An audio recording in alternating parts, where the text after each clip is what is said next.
All right, so this will be composing a flower creatively.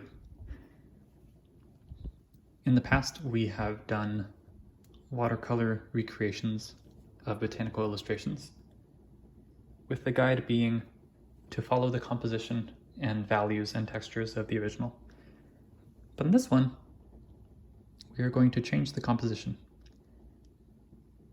And to balance out the cognitive burden of changing the composition, we won't do color. So I'm opening up my Dropbox, and I am going to use as a base flower Digitalis. So I already like the composition, but I'm going to do a few things to make it feel more like mine. First is I'm going to get rid of anything that I don't want. So I just want one primary figure. I'm going to cut and paste and remove the excess fat, so to speak. The next step is I want to create a very blurry idea of the overall shape. So if I'm looking, I'm going to use, okay, I'm on a good brush. So if I'm looking at the overall shape of this, how would I describe it? It would be, there is one center stalk with tiny offshoots that get bigger, making overall the shape of, I guess, a cone. And I'm going to darken it so that it's more visible.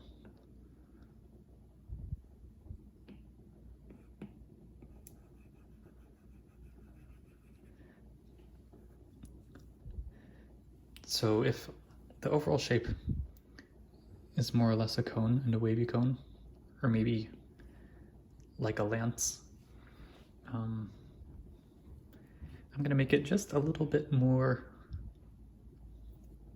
whimsical, maybe more supernatural. I'm going to exaggerate the curviness of it, and this is not how the plant would work in real life, but that's why I'm making it my own. So I don't know if I like that. I'll try again. Maybe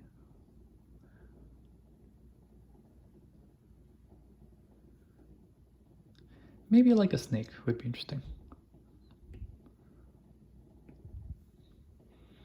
So if I were to make it so it was half plant and half snake,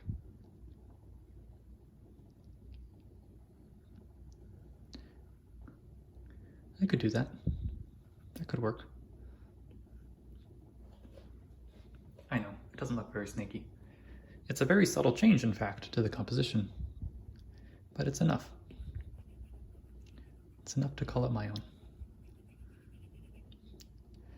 So the next step is to sharpen this up a little bit, and by sharpen I mean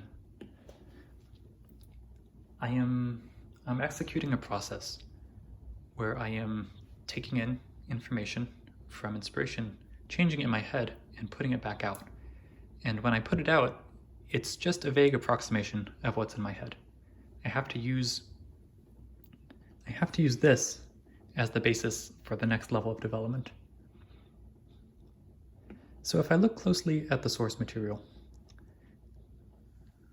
it's one stalk, and then tiny offshoots that slowly get bigger. So I should be doing the same for my version. I'm going to decrease the transparency to 30%, and then do kind of the same thing. Oh.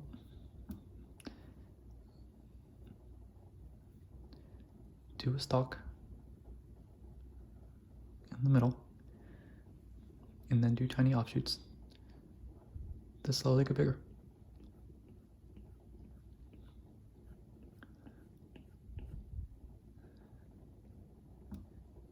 The shape of every little flower that I do is completely unimportant, but I do want it to be made of flowers.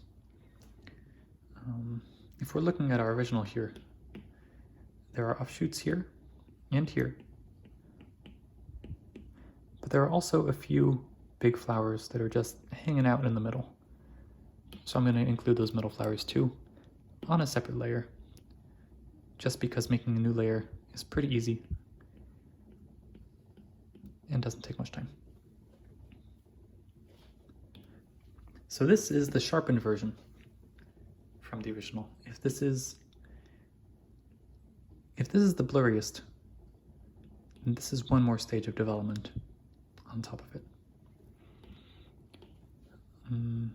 I guess I didn't want those as 2 layers because it's still early in development. For the next stage, I'm going to do the same down to 30% and get rid of the lowest layer. And now I'm going to look even more closely at what exactly I'm working with. I'm going to switch to a pen.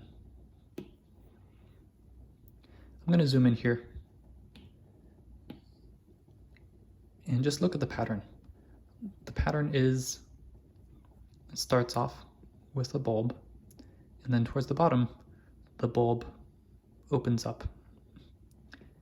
And the bulb grows longer and longer, while the opening is more or less a set distance from the stem.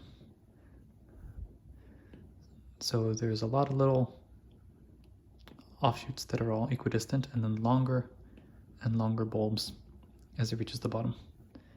And then way down here, still the offshoot is relatively small, and the bulbs are quite large, at least relative to the original. So I'm about to do that on my version. It is a little distance, and then a little leaf thing, and then a bulb. And here I am drawing with symbols. Many art teachers will frown on this.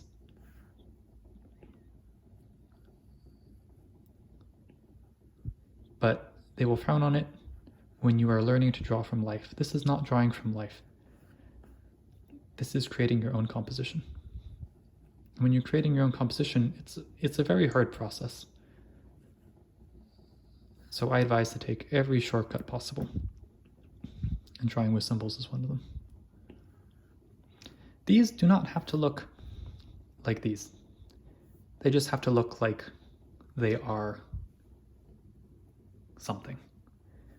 They are a shape on the flower.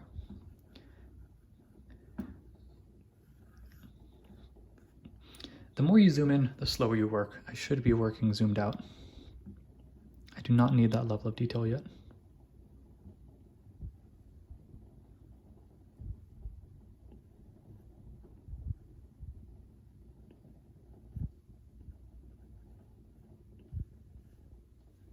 And then I will do the same on the other side.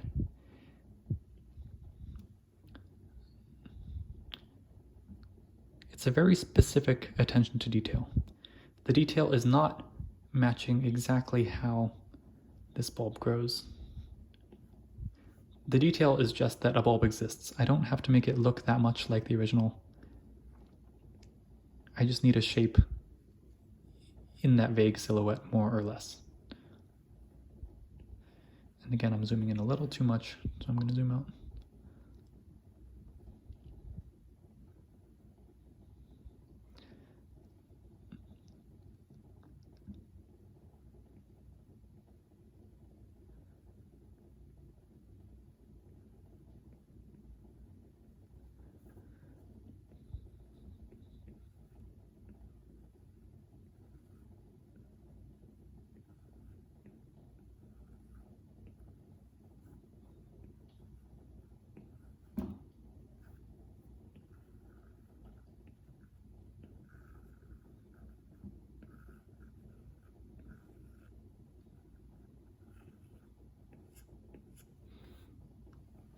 All right.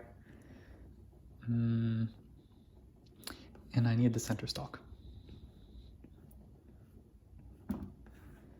Notice that there are gaps between my lines. I'm not worried about this. This is fine.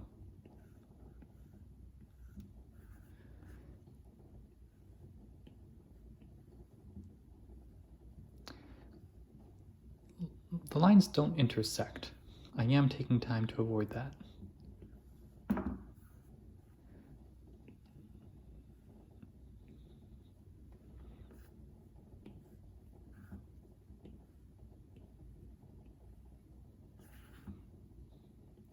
They could have intersected. I probably should have, but it's fine. All right, so the last step is to notice what are the differences in values that we have. And by value, I just mean the scale between dark and light. I'm not worrying about any of this or any of this. And for values, what I do is I squint.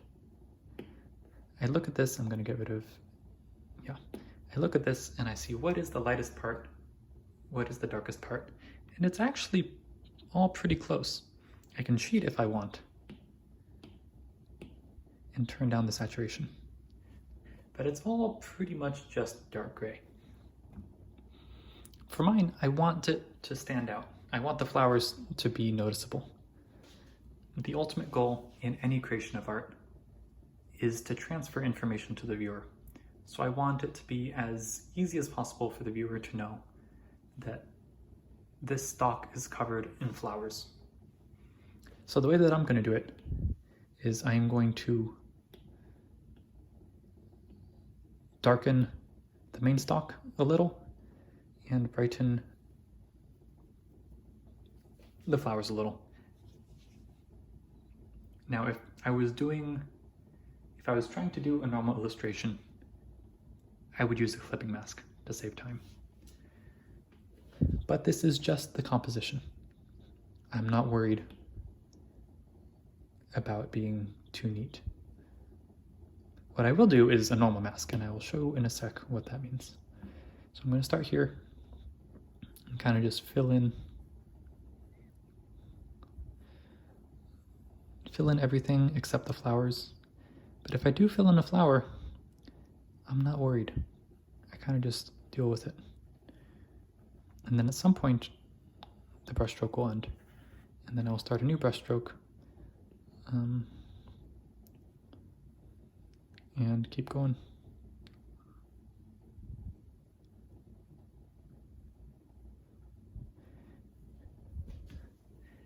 That's probably good enough for this stage of the task.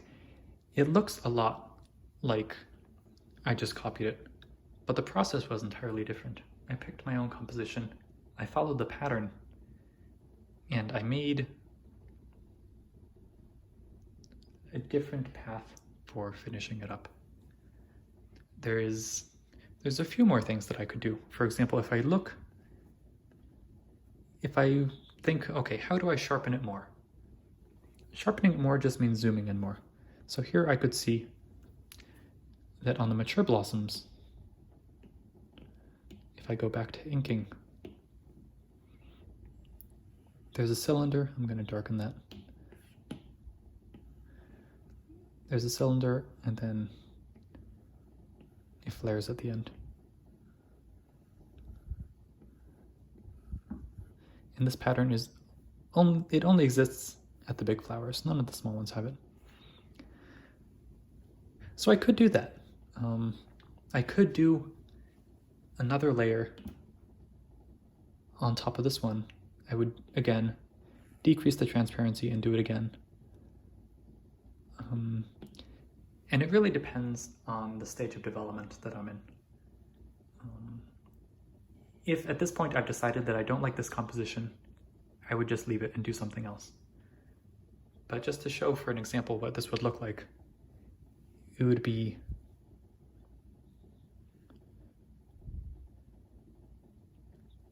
pretty much the same as before, just with a few extra lines.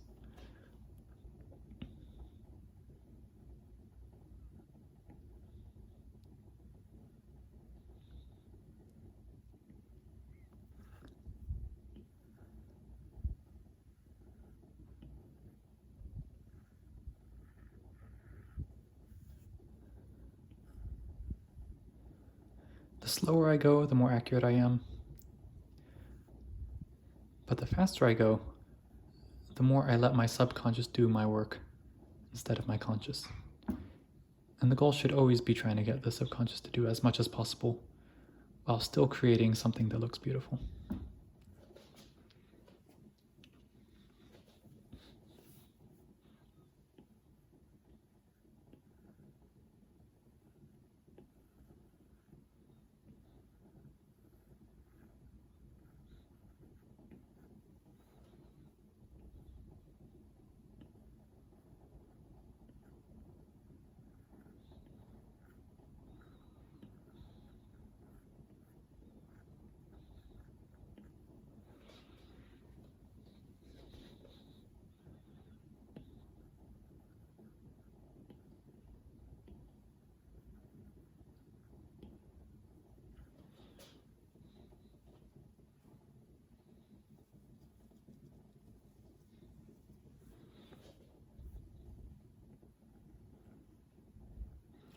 Notice how I am not looking at the reference at all.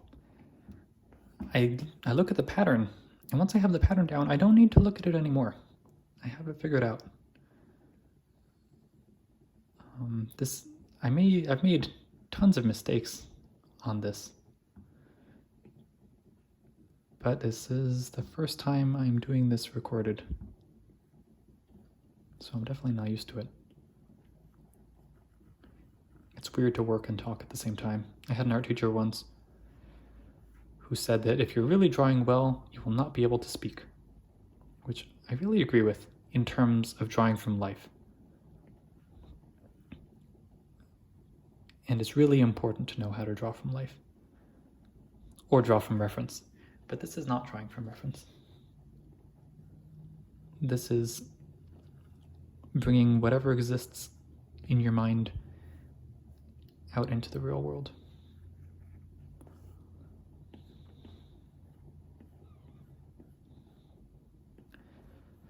So if I were a bit smarter, I would have worked a little bit harder on the original stock and then saved that as a layer by itself and not redone all of these parts.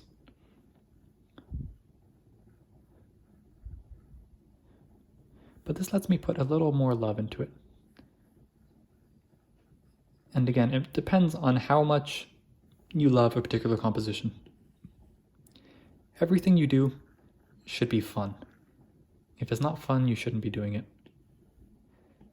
So if you really love something, it will be fun to put in the work on all the little details. And I'm starting to love this little drawing. So I'm taking more time to do all of the stuff that I might not ordinarily do if I was trying to work with speed as the objective. Speed is still the objective.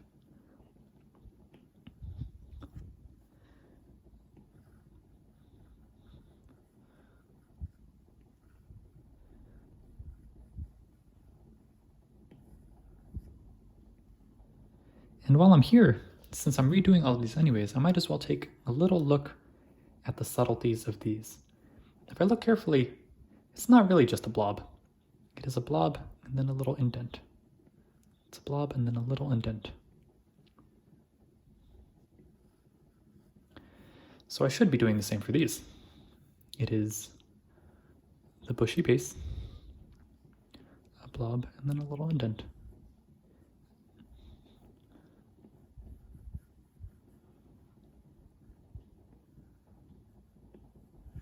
By doing it in stages, where I keep decreasing the opacity and increasing the opacity, I break up the decisions. I have the first pass, which is deciding where does stuff go, and then the second pass is how does the stuff inside it look exactly. And if I try to do it all at once, it's overwhelming. But if I break it into little steps, it's actually very easy and very fun. It's a meditative practice. I put on music and I just kind of chill with it.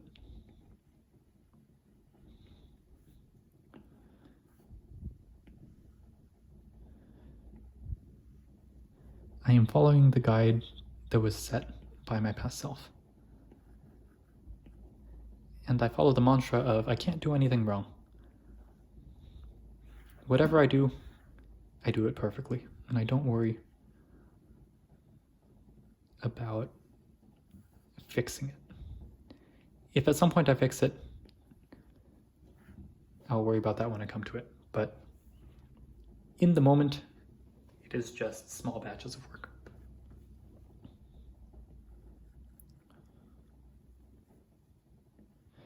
And I actually should have looked at these leaves too, just a little more, because I'm redoing them anyways. How exactly do they look like? They're actually very pretty, like tufts of hair. But, oh man, now it makes me want to redo it, but I have to resist the urge, even though I didn't right there. But in general, resist the urge to go back and edit something once you've done it. The next layer can be the edit. Don't do what I just did. It's hard to help yourself. I love editing. It took a lot of time to unlearn that, because obviously everyone wants it to look good. But the best way to make it look good is to work efficiently. Drawing and design takes a colossal amount of energy.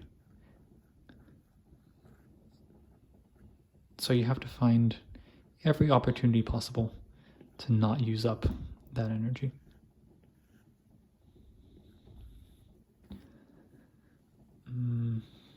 Looks pretty close. I'm going to get rid of my lower lines. No, wrong one. There we go.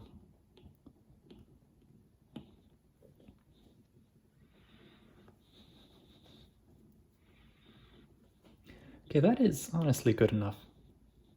I'm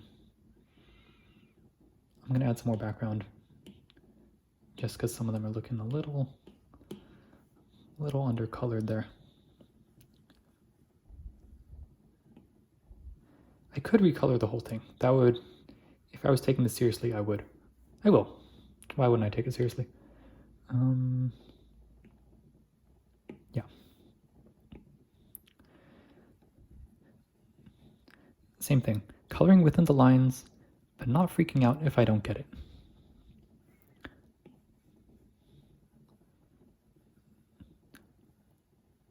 Working at a consistent pace, not rushing, but not being slow either. Just marching forward and doing the best I can. Ooh, actually, these are ambiguous lines. I messed up there. That is something I will fix once I'm done with this layer.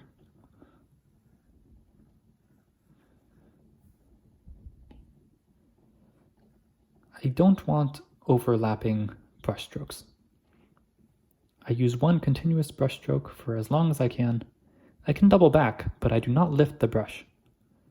Once I lift the brush, I go to a new place.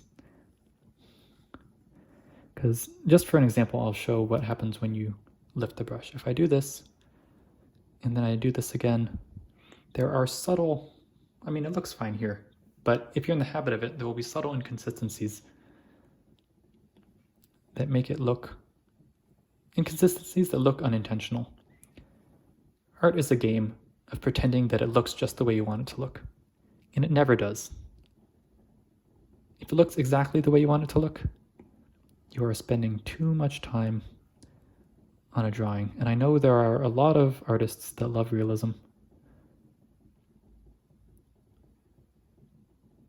but I think art is more about storytelling than it is about rendering.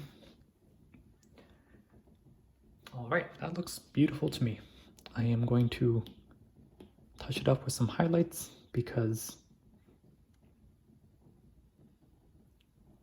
in terms of bang for your buck, highlights are pretty good. I won't waste much time on it. There we go, that's enough. All right.